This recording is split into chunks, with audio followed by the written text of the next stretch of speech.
আমি আপনি এই আযাব আসার কারণ। তবে এই আযাবগুলো আসে আল্লাহর অনুমতি ক্রমে। দলিল সূরা তাগাবুনের 11 নম্বর আয়াত, মা আসাবা মিন মুসিবাতিন ইল্লা বিইذনিল্লাহ।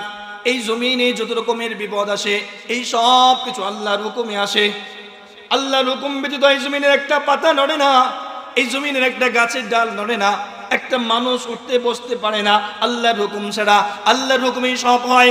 তবে আল্লাহ এই দুনিয়াতে যে আযাবগুলো দেয় আল্লাহর হুকুমেই আযাব আসে। তবে আযাব আসার কারণ হলো বান্দা। আযাব আসার কারণ কি? বান্দা। তবে আমরা যে অনেক ধরনের অপরাধ করি এই সবগুলো অপরাধের কারণে কি আল্লাহ আমাদেরকে পাকড়াও করবে?